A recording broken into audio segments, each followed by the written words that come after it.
Happy Leap Day? What? I don't know. It's kind of interesting. There is a faculty member where I teach at Hickson High School, and she was born on the 29th, and although she's a mother and I think even a grandmother, today is her 15th birthday. She finally got her permit. She was so excited. 4 more years, she'll get to drive. It's good to see everybody. If you weren't here last week, for those who missed out, we talked about evidences for a young universe, tons and tons of them. We skimmed a few, and if you missed it, you can check it out online.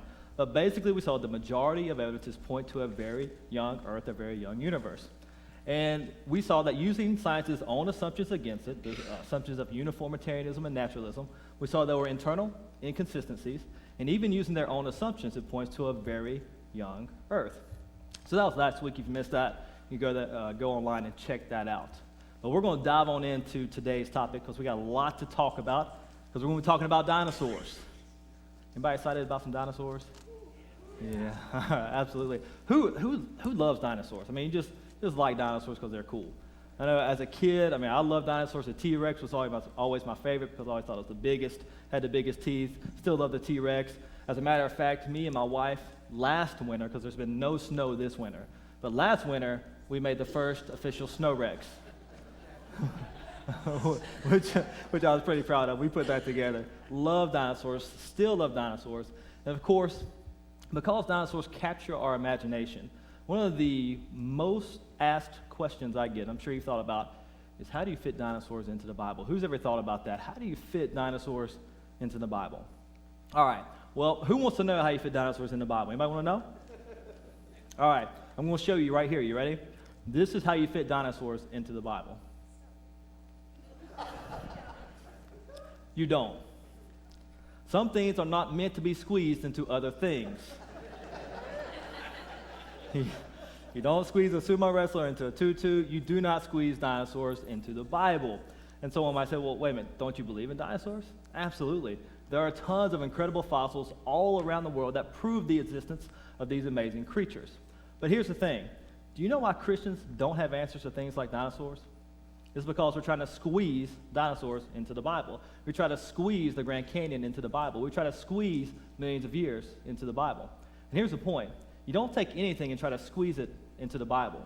You don't take man's interpretation of the evidence in the present and try to put that in the Bible. What you do is you start with the Bible, and you use the Bible as a history book to explain dinosaurs.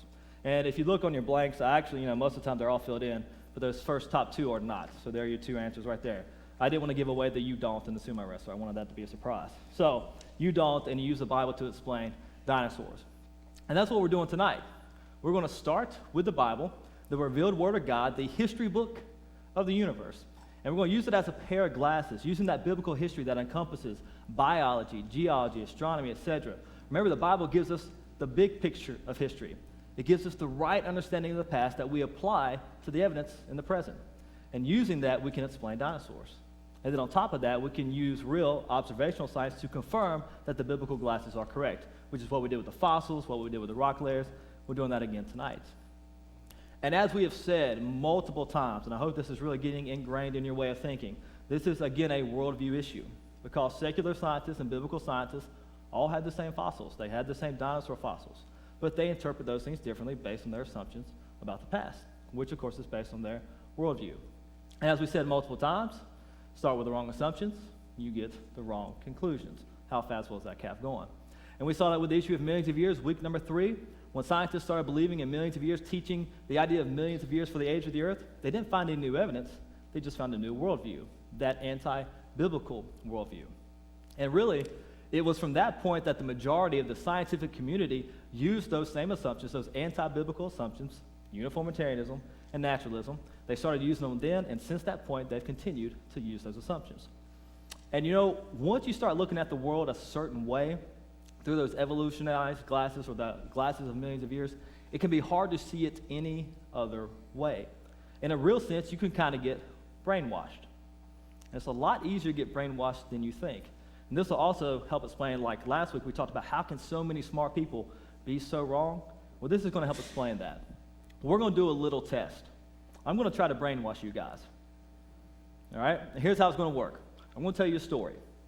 I'm going to ask you 2 questions at the end of the story. If you know the answers to the two questions, and there are specific answers, if you know the answers, you have not been brainwashed. But if you do not know the answers, I've got you. All right? You've been brainwashed. You ready? Here we go. Here's the story. Once upon a time, a man left home jogging. He jogged a little ways, turned left. He jogged a little ways, turned left. He jogged a little ways, turned left. And he jogged back home. As he was jogging home, he noticed two masked men were waiting for him. Here are the two questions. Who were the masked men, and why did he leave home jogging? Who knows the answers? Don't give it. If you know it, don't yell it out. Who knows the answers? Some of y'all are cheating. You've been in my class before. I see y'all. That's right. All right, good. So only a few of you. So I've got most of you. Let's try it one more time just to be fair. One more time. Once upon a time, a man left home jogging. He jogged a little ways and turned left. I'll give you a hint. That's important. He jogged a little ways, turned left, jogged a little ways, turned left, and then he jogged back home. As he was jogging back home, he noticed two masked men were waiting for him. Who were the masked men, and why did he leave home jogging? Anybody got it now? Anybody new? No? All right. I'll give you a second to think about it. But now I'm going to unbrainwash you. Most of you, I'd say about 95% of you guys have been brainwashed. Congratulations. But I'm going to unbrainwash you now. I'm going to do it with a simple picture. You ready? Once upon a time, a man left home jogging. Jogged a little ways, turned left. He jogged a little ways, turned left. He jogged a little ways, turned left, and he jogged back home. As he was jogging back home, two masked men were waiting for him. They were the catcher and the umpire, right? Why could you not think of those answers? It seems so simple. Because as soon as I said left home, what did you think of? You thought of a house. And when the two masked men, when it came back, you thought of robbers. And do you realize that once you started thinking about those words in those ways, it was so hard to see them in any other way? You're in a real sense brainwashed. Do you want to see how millions of kids in our culture today and around the world, are being brainwashed every day? Give them a book like this. It says, I can read about dinosaurs. Take a guess at what the first words are in the book. Millions of years ago. Another book, millions of years ago. Even the beloved Dr. Seuss, millions of years ago. Matter of fact, I went with my family to Disney World about a year ago. We went to Animal Kingdom. Yeah. And of course, there was Dino Land at Animal Kingdom. And you go through Dino Land, you can guess what's coming. You know, I was having a hard time having fun at Disney World. Let me just tell you that at this point right here. And so we go to one ride, and it says, settle into your CTX time rover and race against time. Go back 65 million years to capture a dinosaur. Who's ever ridden that ride? You're in the little car that takes you around. The big dinosaur comes out and scares you. Some of you know what I'm talking about? Yeah.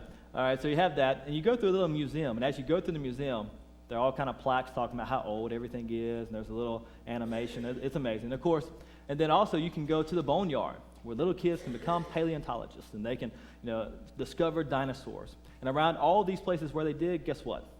There are signs with, of course, summaries about the dinosaurs they're finding. Guess what all the signs say? Millions of years ago. Or you can take a walk on the Cretaceous Trail, a relaxing stroll, go back to prehistoric times, which, by the way, according to the Bible, there's no such thing as prehistory. We have history from the very beginning. In the beginning, God created the heavens and the earth. You can't go before that. But anyway, and it says these things lasted or lived 65 million years ago. And guys, we have to realize that we are not the only fishers of men.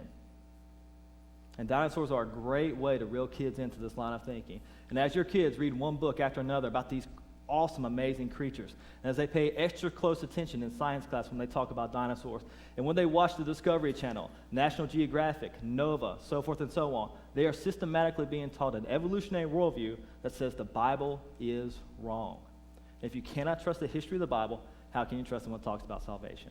And for so many people, the issue of evolution, millions of years, and definitely dinosaurs, is a stumbling block. And once again, I know you may be tired of this verse, but that's why we need to be ready to give an answer for the hope that we have, even when it's about dinosaurs. So if we start with the Bible, look at the biblical history and use that to explain dinosaurs. Just a quick review. You got the 7 C's.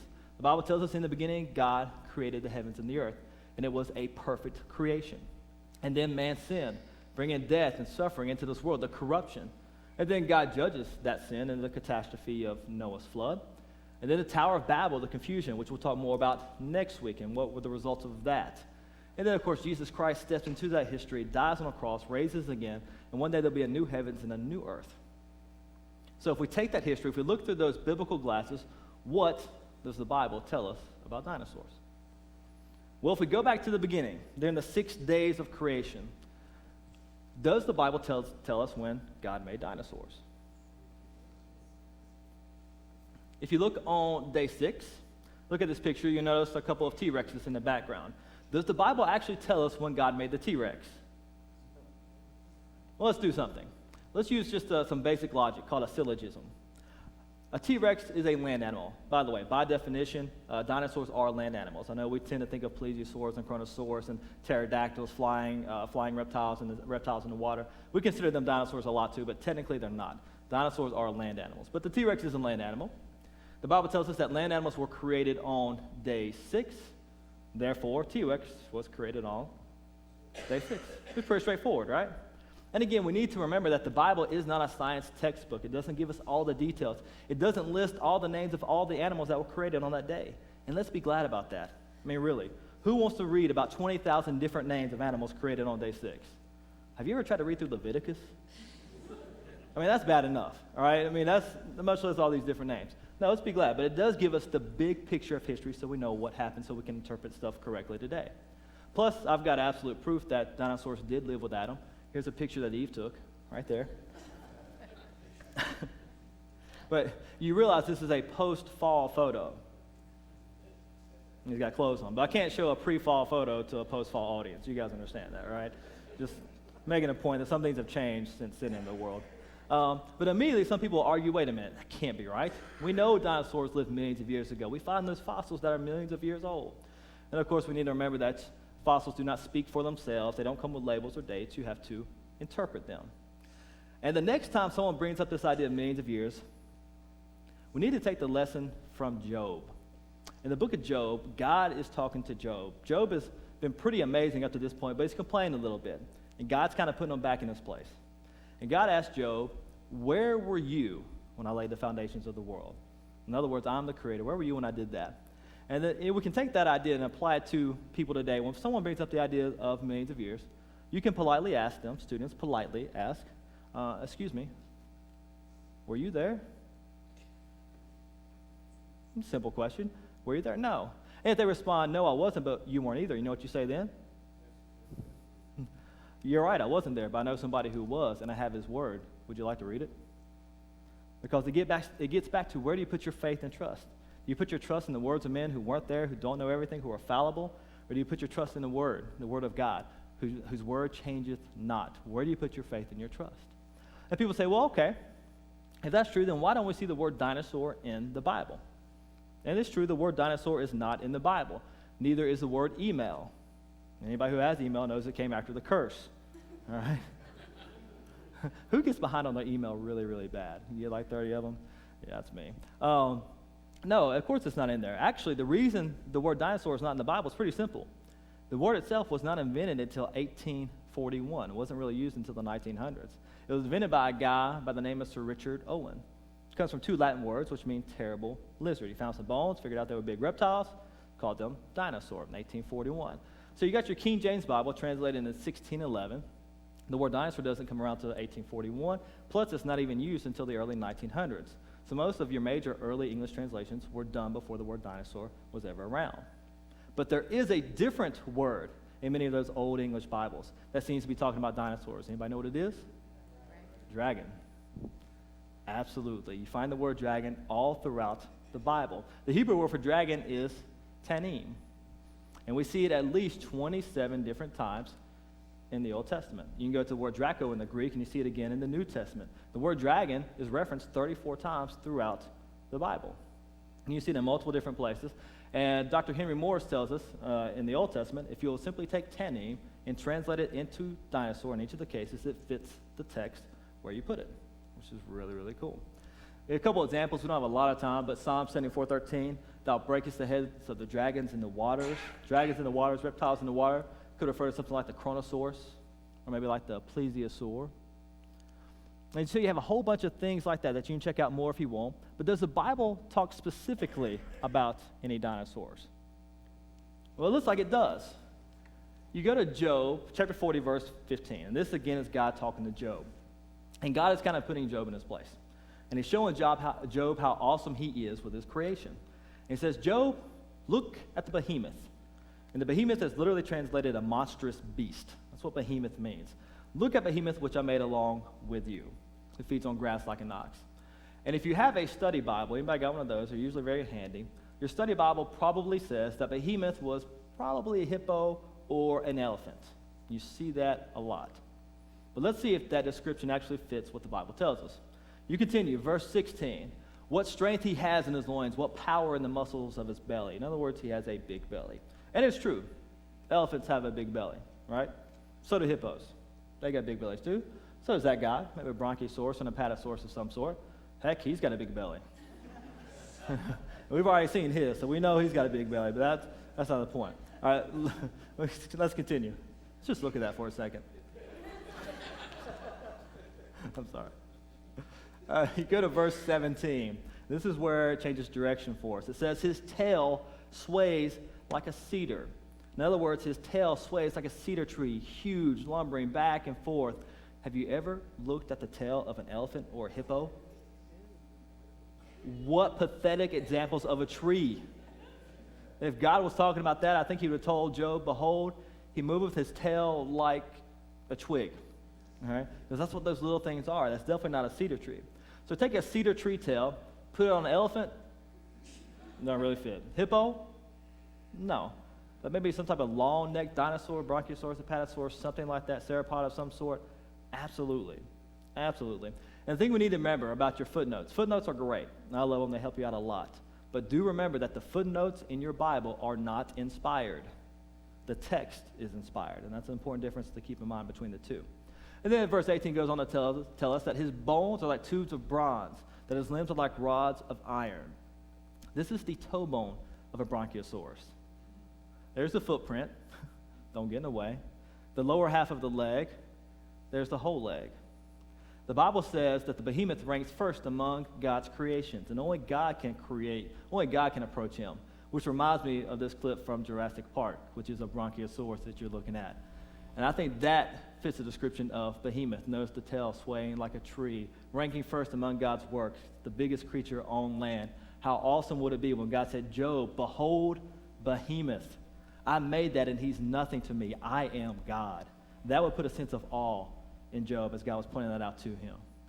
And so you continue on. You go to chapter 41, and God tells Job to also behold something called Leviathan. Who's ever read about Leviathan? Job 41. It's a crazy description. If you look at it, Leviathan is described as someone you don't want to mess with. His scales are really, really thick. Spears can't pierce it. Neither can arrows. He's extremely aggressive. He basically, you just don't mess with him. He'll eat you if you do. That's the idea that God's throwing out to Job. And then you see this very intriguing description about Leviathan. It also says that his sneezing throws out flashes of light, that his breath sets coals ablaze, and flames dart from his mouth. And so immediately, a lot of people say, wait a minute, a fire-breathing dragon? And this is what you're telling me. And so many theologians will look at it and say, well, this must be some sort of metaphor or something like that. But if you look at the text, God is telling Job, look at Leviathan. Look at him, behold him, because there he is. And I've created him, see my power in my creation. So it was obviously something for Job to look at. And is it really that crazy of an idea to think that an all-powerful God could make an animal that breathes fire? Really not that crazy. Check out this little critter. This thing is tiny. It's called a bombardier beetle. And in this little beetle, it's got two different chambers in his abdomen. And when he gets scared, he mixes two chemicals with an enzyme. Causes a chemical reaction, reaches almost a boiling point, over 200 degrees Fahrenheit. Then he shoots almost a flame-like gas out his rear onto his enemy, repeatedly up to 70 times in a row, like a machine gun. Da-da-da-da-da-dow. He's like the Rambo of the insect world. And that's just in a little 2-inch beetle. Well, what about lightning bugs? You know, those little critters we'd love to catch, and of course, none of us ever squished them and, took their guts and made it like stuff glow. We never did that. But sorry. But they're amazing. Do you realize that the chemical reaction inside lightning bugs is 100% efficient? every bit of the reaction that is used turns into light. Compare that to our lights. We lose about 90% of our energy through heat. God's design is a little bit better. What about the electric eel, an animal that can produce electricity? Is that not an amazing thought? And then think about this. If you found just the bones of an electric eel, would you know it could produce electricity? Probably not. Probably similar with the Leviathan as well. And this is something to think about too. All animals produce methane, which is a flammable gas. All you need is a way to ignite it, and boom, you got a flamethrower. Now, raise your hand if you have an uncle or a friend who's demonstrated that for you. Anybody? Okay. Yeah. I bet you got some good stories too, don't you? Watch the backdraft. That's not something to play with. Okay. If you don't understand, don't worry about it. All right. The Bible also talks about flying reptiles. You see this in Isaiah in a couple different places. Isaiah 14:29, the fiery flying serpent. Also in 30 verse 6, the fiery flying serpent. Now the word fiery can mean its color, or it could mean it actually it was a little bit poisonous. You know, some things when they bite you, the bacteria could be poisonous to you. Same thing maybe with these flying reptiles. And so people at this point usually say, well, okay, there are some dinosaurs in the Bible, I'll grant you that, but isn't that going to be a problem for Adam when it gets to be dinner time? I mean, isn't he going to be on the menu? And that's a legit question. What did the first dinosaurs eat? Besides the ones who were vegetarians, what about the T-Rex? What did the T-Rex originally eat? Who would say plant eater? Anybody go with plant eater? All right, what about meat eater? Anybody say meat eater? Scavenger? Maybe plant and meat eater? Any one of those? All right, the correct answer, which I think most of you guys got, was he was originally a plant eater. A plant eater? How do you know that? The Bible tells me so. You go to Genesis chapter 1, verses 29 through 30. God told Adam and Eve, I give you every seed-bearing plant and every tree that bears fruit for food, and to all the beasts of the field, and all the birds of the air, and to all the creatures that move on the ground, everything that has a breath of life in it, I give every green plant for food. So originally, creation was more like this Travelers commercial that just kind of cracks me up. Have you guys seen this? It's kind of an older one now. But everybody's getting along, life is good. How cool would it be if you could do this? Chase a lion, have a good time, lay with a cheetah, no big deal, swim with the crocodiles. I love this idea. But originally, creation was perfect like this, where there was no death, no suffering. The Bible makes that very clear. I like this swan dive. You ready? Here we go. I think this will be Gary's favorite part too. All right, there we go. All right. But see, creation was perfect up to that point. It's not until Adam sinned that death came into the world and all that changed. So originally, the first dinosaurs were vegetarians. And people say, wait, are you telling me that those big old teeth were used to eat plants and fruits? And it's true, the T-Rex did have 6-inch serrated fangs, which were perfect for tearing and ripping into things like cantaloupes, pineapples, coconuts. Have you ever thought about what it might be like to try to bite into a coconut? We need a knife, something like a long, sharp tooth to get down to the good stuff. Then maybe they ate that stuff as well. Or think about this. There are plenty of animals today in our fallen world that have sharp, pointed teeth that are primarily or only vegetarians. Check out this guy. This primate from South America. Look at those teeth. You know he got picked on. He is a vegetarian. Eats only nuts and fruits. What about this skull? This must be a meat eater. Well, this skull belongs to a fruit bat. I will give you one guess as to what the fruit bat eats. Yes. All right, good. Yeah, he eats fruit, obviously. What about this one? He must be a meat eater. Actually, that skull belongs to panda bears. Okay. All right, maybe not those panda bears. I'm sorry. Yeah. But do you realize that most bears, they have the teeth that are similar to lions and tigers, but they are primarily vegetarian, which is pretty cool. Or check this out. I literally triple-checked this to be sure that this was true. This is a skull from an animal that exists today. It belongs to something called the water deer, the Chinese water deer. Also nicknamed the vampire deer for obvious reasons. But I rechecked just to be sure it wasn't fake. It is indeed a real critter and vegetarian. There's a story of a lion called Little Tyke who was completely vegetarian, refused to eat meat, lived with a whole bunch of other animals, laid with a lamb. Kind of reminds you of Isaiah chapter 11, verses 6 and 7, where it talks about the lion and lamb laying together, eating straw like the ox. The lion, they said, ate a lot of straw, ate a lot of grass to help its digestion, drank milk, but refused to eat meat. Evidently went back to one of those pre-fall type diets. So originally, it looked something like this. Adam and Eve in the garden, hanging out with the dinosaurs, no fear, no trouble, just relaxing in the cool of the day. You can even have a pet dinosaur like this, just hanging out at the house.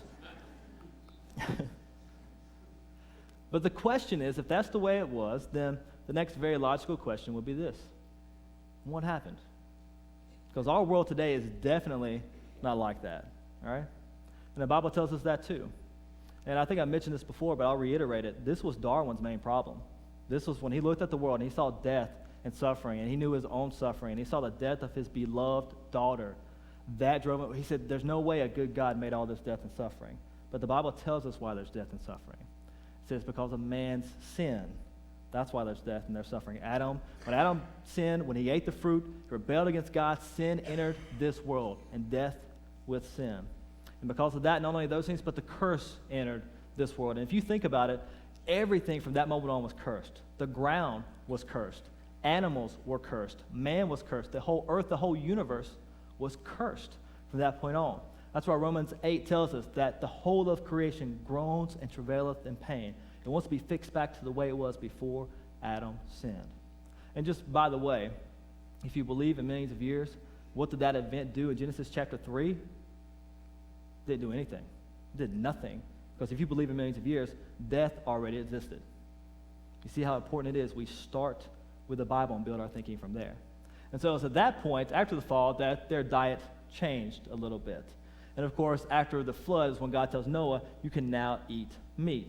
But more than likely, dinosaurs would not have been a problem for man until after the flood. Because it's after the flood that God tells Noah, now I'm going to put the fear and dread of you into all the beasts of the field and all the beasts of the world, all the fish as well, everything. So if an animal is scared of you, it does one of two things. What are they? Fight or run. All right? And after the flood, that's when those things will become a problem. And again, this is why the Bible tells us that God needs to fix the world back to the way it was. And sometime in the future, new heavens, new earth, the wolf will once again lie with the lamb. The lion will eat straw like an ox. And so some people think, well, okay, I got you. So God made dinosaurs. They were good. Sin entered. That's bad. They did go bad. So God sends the flood, kills everything. All the dinosaurs died, and that's where they went. Yeah, okay, can we go home? No. What does the Bible say about the dinosaurs? Were they on the ark? Let's look. Genesis chapter 7, verse 15. Pairs of all creatures that have the breath of life in them came to Noah and entered the ark. Does that include dinosaurs? Absolutely. Dinosaurs were most definitely on the ark. And I just love that animation. Let's just watch it for a second. When I got extra, there's a little neck bob. It's kind of fun. Okay. Now, of course, people say, but wait a minute. All right, we talked about the ark already. That was week 4. We know it was huge, but what's big enough for dinosaurs? I mean, really, was there any way for Noah to fit all those big old critters into the boat? Well, this leads us to a common misconception about dinosaurs. Do you realize that most dinosaurs, the average size was that of a sheep? Most dinosaurs were not that big. Now, we're really familiar with the big ones because they're the most fun to look at and think about. I mean, we like thinking about the T-Rex because it's an awesome thought to think about this huge beast, 40 feet tall, weighs tons. Who cares about chicken-sized dinosaur? Nobody really cares about that, so no one really promotes that. But most dinosaurs were fairly small, maybe like these guys right here. If they were still around today, we could have Kentucky Fried Dinosaur. I'm sorry, I know it's bad. I can't help it. All right. Here's another thing. I see people shaking their head. That's always a bad sign. But do you realize that dinosaurs lay eggs? And since they lay eggs, that means all dinosaurs started out small. You see, an egg can only get about this big. Once you get an egg about this big, it can't get any bigger because the bigger it gets, the thicker the shell has to be to support its weight. But if the shell gets too thick, oxygen can't get through the shell to make the critter live. So eggs can only get about yay big, which means all dinosaurs started out about yay big, all of them. Even when you're talking about the Stegosaurus, by the way, this is about the biggest dinosaur egg we found. It's about the size of a rugby football. But even Stegosaurus started out small. Even your long-necked dinosaurs, the ones that grow to be absolutely huge, started out really, really small. And this really shouldn't be that odd to us. Think about crocodiles. They're hatched, they come out of eggs like that. You can hold them in the palm of your hand. Give them a few years, they can hold you in the bottom of their belly if you're not careful. And that guy's just an idiot. I don't know what he's doing. All right? That's just craziness. And so they're all going to start small. So you don't have to take the biggest ones. And let's not forget that God was the one who brought the animals to Noah. So I'm pretty sure God's got this figured out. And you definitely wouldn't want to take the oldest and the biggest ones for numerous reasons. I think I mentioned this before. But, of course, young adults will be smaller. Just be sure you got a pink one and a blue one. That's going to be important later. Pretty sure God will have that covered too. They weigh less, they eat less, they sleep a lot more, and they're tougher. Youngins fall down and bounce and get up and keep running. Adults fall down and break. That's just how it is. We all know that. And after the flood, young adults will live longer to reproduce, which is the whole reason you're taking them to begin with. And people say, well, okay, but aren't there hundreds and hundreds and hundreds of different types of dinosaurs? Well, sort of. It's kind of like with dogs and horses. There are tons of different variations of dogs and horses. But how many of the dog kind did Noah take? Probably 2, right? Maybe 2, maybe 4, probably 2. Horse kind, probably 2, maybe 4. He didn't take that many. Same thing with dinosaurs. There are tons of variations that will fall under the Ceratopsia kind or the Triceratops kind. He probably just took 2 of the Triceratops kind. Same thing with long-necked dinosaurs. Tons of variations, but still the same basic kind. Probably just took 2. Being very, very generous, there are about 50 different dinosaur kinds in all. 50. Multiply times 2, that gives you 100. By the way, the numbers were included when we did it on week 4, so you're still under 16,000 animals, and you're still only taking up around half of the capacity of the ark. No problem at all putting dinosaurs on that boat. Not an issue. And of course, as we talked about back on week 4, after that, they get on the ark, the fountains of the great deep burst forth, cracking the crust of the earth, wrecking this world, which is going to be important here in a minute. And then we get billions of dead things buried in rock layers, laid down by water all over the earth. Now, if all this is correct, is there any forensic evidence that dinosaurs lived in a not-too-distant past? Yeah, we have. We looked at fossils the other day. I showed you the clip of finding the red blood cells inside the T-Rex bone. We've talked about that a couple times. Let me show you a couple others. I've got probably 20 or 30 I could show you. I won't because I'd bore you to death, but there are tons of examples. Here are a few. It's a mummified dinosaur found in Montana where 90% of the soft tissue was preserved. That means it had to be buried quickly, and it's probably not that old. Over in Alaska, North Shore, Alaska, there are thousands of dinosaur bones that look and feel like old cow bones. As a matter of fact, for about 20 years, scientists paid no attention to them because they thought they were just regular bones, because they're not fossilized at all. Here's a cool quote from a secular scientist who actually tells us this about dinosaur bones. Bones do not have to be turned into stone to be fossils, and usually most of the original bone is still present even in dinosaur bones. Most of your dinosaur fossils are still mostly bone. Of course, we talked about the red blood cells, again, inside the T-Rex bone. And so I knew about this one, and I decided I wanted to find some more examples of maybe some fresh dinosaur bones and fresh tissue, right? And I thought I'd go to secular scientists' websites and try to find some evidence from them. And so I went to Nova. Anybody ever watch anything from Nova? Not a creationist organization, not by a long shot. So I go to the website, I'm looking at some of their stuff, and I found a treasure chest full of examples of dinosaur bones with fresh tissue, with blood vessels, with red blood cells, tons of examples. They still claim to be millions of years old, but they were all right there. Here's a couple of them. This is a mammoth that is supposedly 300,000 years old, and it says the blood vessels are still flexible, and maybe they've still got its original blood cells. Here's another one, Triceratops, 65 million years old, according to them. The blood vessels are still springy, still stretchy. And then here's a duck-billed dinosaur, supposedly 78 million years old, where the blood vessels are still pliable and it still has red blood cells. And again, that stuff really doesn't last past thousands of years. And it's interesting to hear them try to explain away this evidence. Well, how can they still be pliable? Well, there must be some natural process we haven't observed yet that has made this possible. We'll find it someday, which is kind of the common answer, actually. But if this is true, if dinosaurs were on the ark, they got off, had their picture taken, and of course they made T-shirts, because that's what you do after every major event. You make some T-shirts. And so if they did get off the ark, and they did live with man, do we have any historical documentation of dinosaurs living with man? We have a ton. I wish we had time to go through all of it. I probably got about 3 hours worth of material we could talk about tonight, but we're going to squeeze it into these last 10 minutes. There's a ton of it. But remember, the word dinosaur didn't come around until 1841. But they were known as something else before then, and that word is dragons. And there are thousands of legends of dragons that fit known descriptions of dinosaurs. Now, of course, some have been embellished over the years, but they probably have a basis in truth because they are everywhere. Check out this clip from the Discovery Channel when they were talking about dinosaurs or dragons. There is one creature remembered in the legends of almost every human culture that's ever existed. A creature depicted with remarkable similarity by the Chinese, the Aztecs, even the Inuit, who live in a frozen land where no reptiles are found. Even they have stories of this animal, the dragon. Cultures from different continents, people who had no contact with one another, yet all of them have stories describing the same mythical animal. Could it be these stories were more than myth? What if we discovered that this creature that haunts our imagination had once been real? I know there's a lot of evidence for it.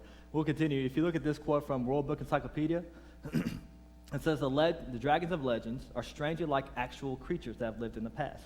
They are much like the great reptiles, dinosaurs. Every country has them in its mythology. They are literally everywhere.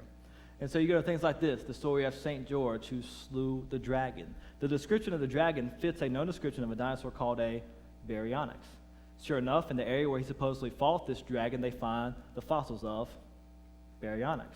Alexander the Great said him and his men ran into some dragons in 326 BC in India.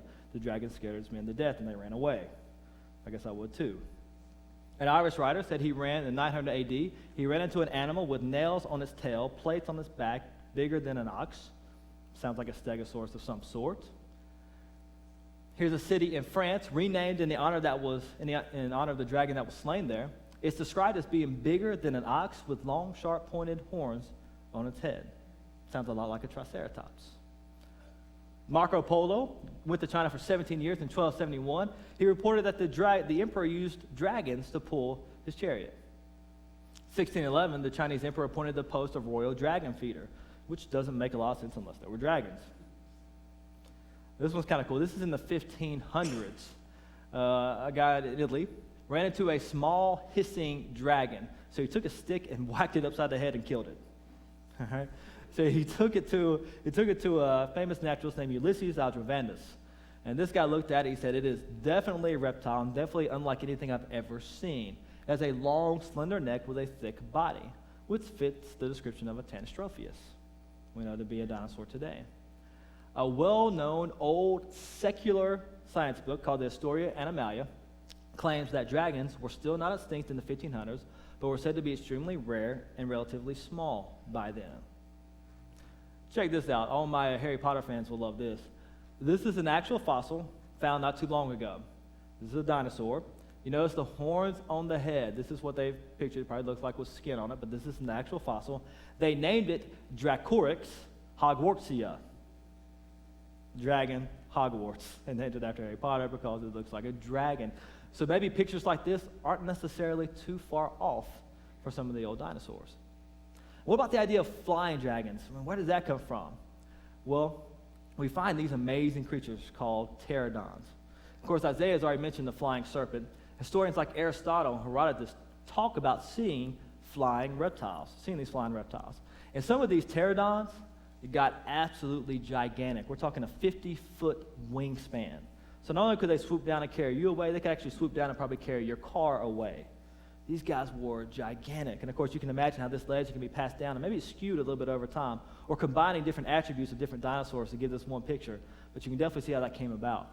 If you go to Herodotus, he talks about the flying reptiles. He went down to Arabia to see the winged serpents that flew from Arabia down to Egypt on a consistent basis. And he said when he saw them, that they were not feathered, but their wings were membranous, like that of a bat. And he goes through a lot of trouble to tell us that they're not feathered, but they're like bat wings, membranous, and like a serpent. But there's even more than that. All around the world, and again, we're just touching the tip of the iceberg here. There's so much more. If you want to see some of it, let me know. I'll show you after class. But pictures all around the world of things that look like dinosaurs, on walls, on pottery. Here's some Egyptian pottery. These are two long-necked dinosaurs, evidently necking or something, whatever. All right. Here's another picture of two long-necked dinosaurs. Another piece of Egyptian pottery. This is a Roman mosaic from the 2nd century AD. Again, two long-necked dinosaurs. You can go down to Carlisle Cathedral over in England. Go to the tomb of Bishop Richard Bell, who died in 1496. Look at the brass carving around his tomb, and there's a whole bunch of animals carved on the brass carving around his tomb. And guess what some of the animals look like? Dinosaurs. Notice this one right here. I'll fill in the blanks for you because it's hard to see. Notice the long neck and the tail. It looks like a long neck dinosaur. Or check out this temple in Cambodia. Zoom in on the column. You see this very distinct animal right here. You zoom in a little closer. Notice it has plates on the back. Looks like a stegosaurus. And this temple was built around 1,000 years ago. Or, how about closer to home? Go down to Colorado. You see this petroglyph. This looks like maybe a triceratops. Notice its size in relation to the people. And notice the three horns, the plates on the back. And of course, some secular scientists said, no, that's not a triceratops, that's a goat. The Indians just weren't very good artists. But if you look above the triceratops, there's a picture of a goat. The Indians jolly well knew what a goat looks like. It's not a goat. But it gets better than that. Over in Natural Bridges, Utah, here is what appears to be an unambiguous picture of a long-necked dinosaur. And we know it's at least probably hundreds or a couple thousand years old. Very clearly there. And actually, this is a secular scientist who's a specialist in this area, and he says there's a petroglyph in National Bridges, national monument, that bears striking resemblance to a dinosaur, specifically a brontosaurus with a long tail and long neck. They know it's there, they just don't know what to do with it. Or, not too far down the road, here's another picture of a winged reptile. You notice the bump on the head, and it has probably webbed feet. Fits the description of a pterodon. And guess what? In that area, guess what we find fossils of? Pterodons, which is, and how they draw the picture? Well, probably because they saw them, when they were alive. Here's another one of a long-necked dinosaur, not too far down the road. Again, they are everywhere. Or how about the Aborigines? This is what they call Yaru. Looks like a plesiosaur. And evidently Yaru ate one of their friends. You see them? And they're all upset about that, and they're either trying to get them back or kill Yaru in revenge. I'm not sure what's going on. But it looks a lot like a plesiosaur. As a matter of fact, there are so, and we skimmed the surface. There are so many of these that a very famous evolutionist named Carl Sagan wrote a book called The Dragons of Eden. And in it, he addresses the issue of all these dragon legends that sound just like dinosaurs. And he says there's no way that man actually saw dinosaurs, because we know dinosaurs lived millions of years before man. There's no way the Bible's right about that stuff. They didn't live together. So how do we explain all these legends and all these pictures and all these pieces of pottery and all these carvings and everything else? How do we explain it? This was his idea. He said, since we all evolved from a common ancestor, that we too evolved from the line of dinosaurs somewhere along the chain. And in our brains, we have a latent vestigial memory of when we used to be dinosaurs. And some people, when they slept at night years ago, they'd have these dreams of when they used to be dinosaurs, see the picture in their mind, they'd wake up and they would draw or write what they saw. You can see a quote from his book. He says, in the dreams of humans, the dragons can be heard hissing and rasping, and the dinosaurs thunder still. He won the Pulitzer's Prize for that book. I think the Bible has a little bit better explanation. And so people say, all right, if all that's true, then you tell me, what happened to the dinosaurs? I think that's pretty simple. They died. They're dead. Most of them. There might be some hiding out somewhere, but they died. I'll get to more why that's important here in a second, but do you realize that evolutionists have over 100 theories as to what happened to the dinosaurs, and some of them are really entertaining. Of course, the most common one is the idea of a meteoroid or something like that coming down and hitting the earth and killing everything. It's kind of funny. This catastrophe killed all the dinosaurs, big and small, but left all the other reptiles alive and didn't kill the mammals.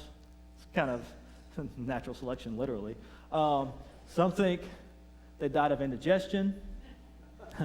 I love this one. This one's fantastic. There's a scientist in Indiana who thinks that dinosaurs killed themselves off with their own flagellants. That the methane that was released in their flagellants caused a greenhouse effect, increased the temperature of the earth, and the dinosaurs could not stand the heat. I don't even know what to do with that theory. I don't know what to tell you. Some think they overate, some think they starved to death, some think it was volcanoes, bad weather, too hot, too cold. Maybe this is the real reason they died. Let that be a lesson to everybody. This is my new favorite theory, though. This is my new favorite theory as to what happened to the dinosaurs. This one right here. I think that's a Bible theory. All right? I mean, come on. That's got to be it. I love Chuck Norris jokes. All right. You know, it's really interesting, though, that scientists don't know what happened to the dinosaurs because extinction is the rule of thumb. National Geographic pointed out not too long ago that more than 90% of all organisms that have ever lived on Earth have gone extinct. And they're predicting by the year 2100, half of the current species will be extinct. They're going extinct all the time. If you were to ask them, well, why is everything going extinct? You know what they would say? Well, isn't it obvious? You know, we got people killing them. There's a lack of food. Man's destroying the environment, diseases, genetic problems, all these sort of things, catastrophes.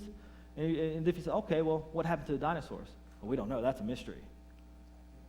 I would dare say dinosaurs went extinct for basically the same reasons. You see, when they got off the ark, they probably had two major problems. First one will be this. They're entering a new climate. It's a new world. Remember, the Bible tells us that God, just when he sent the flood, it wasn't just to kill life, but he also wanted to wreck this world. And then we see after the flood, the average age of mankind steadily declines, and man was not living as long. And if man is not living as long, guess who else is not living as long? Animals. And here's a cool fact just to think about. Do you realize reptiles, they grow as long as they live? They always keep growing. So, if you go back to pre-flood conditions, when man was living to be 900 years old, and reptiles were living to be maybe 900 years old, and they keep growing, they explode. You get some really big reptiles, which may be where our really big dinosaurs come from. And remember that quote from the story Animalia in the 1500s that said that dinosaurs were still around, but relatively small by then. Probably just didn't live as long. So you got climate change. And then the other issue is going to probably be even worse, and that is man is going to hunt them and kill them for multiple reasons. But remember, after the flood, that's when God puts the fear of man in animals. And so, of course, the smaller animals, not that big of a deal, unless it's poisonous, but the bigger ones, the ones that are bigger than you don't want them hanging around. If there's a grizzly bear by your house, what are you going to do? Well, if you got a gun, you might shoot it. If not, you might run away and call somebody. You're going to get rid of it somehow, right? You're not going to let it hang out. And that's the same thing with people. As the population increases after the flood and humans start running into big animals more and more, they're going to clear out the animals that pose a threat, which is what we still do today. I mean, let's be honest. If there was a report on the news that said there were 3 grizzly bears over at Northgate Mall, don't you know that every redneck within a 30-mile radius will be there in 10 minutes with their shotgun trying to kill the biggest one? Right? It's just what I'd probably be there too. I want to shoot one too. Yeah. You know, you realize that tigers used to be all over the place in Asia, according to Marco Polo in the 13th century, but now they're almost extinct. Why? Because they killed them all, because they were a threat. Same thing with dinosaurs. Man's going to kill dinosaurs for multiple reasons. One, for meat, it's a lot of food, because they're a menace, to be the hero, or just for sport, to prove he's superior, or just competition for land. Same reason people kill animals today. So as far as the dinosaurs go, there really isn't much of a mystery. And here's the thing, why do we see all these things? Why do we see fresh dinosaur bones? Dinosaurs with blood vessels, or bones with blood vessels still in them, with red blood cells still inside. Why do we see all these drawings of dinosaurs, this documentation, all these legends of dinosaurs? Why do we see dragons in the Bible? I got a theory about that. You want to know what it is? I think 6,000 years ago, God created everything. Then man sinned. Then around 4,400 years ago, there was a flood. And since that point, a lot of things have gone extinct, including dinosaurs. And so when you start with the Bible, when you look at dinosaurs through those biblical glasses, we have answers for dinosaurs. And here's a quick summary. It's on your paper. You can take it with you. From the biblical perspective, these 7 F's for dinosaurs formed on day 6. Initially fearless, no death, no suffering, they were all vegetarians. Then we go to a fallen world because of Adam's sin. And then God judges that sin in the flood. And then after the flood, they're going to fade throughout time. But, of course, legends will be passed down from one generation to the other, and maybe some get, glorified a little bit, but they have a basis in truth. And then we found them again in the 1800s, and then since that point, there's been a lot of fiction put into a lot of textbooks, into a lot of the media today about how old they are and where they went or what happened to them. Nice little summary for dinosaurs. And really, I think, to wrap up, we should look at dinosaurs like missionary reptiles. I think we should. Because when you think about dinosaurs, there's one thing that should really pop in your mind. You know what that is? They're dead. They're not here anymore. And why are they dead? Because of sin. The Bible tells us that the wages of sin is death. But then there's the good news, right? That God demonstrates his love for us, that while we're still sinners, Christ died for us.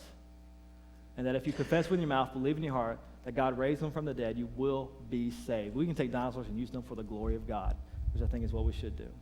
Hey, if you got any questions or want to see anything else, just let me know. Come on down. On the 4 minutes over, let's wrap up in prayer. Heavenly Father, God, we thank you for tonight. We thank you for this chance to study your word, to learn about these creatures you made. And God, I pray that we'll use this information to glorify your name, and God, that you would use us to draw people to yourself, to give us new brothers and sisters in Christ. We pray in Jesus' name. Amen.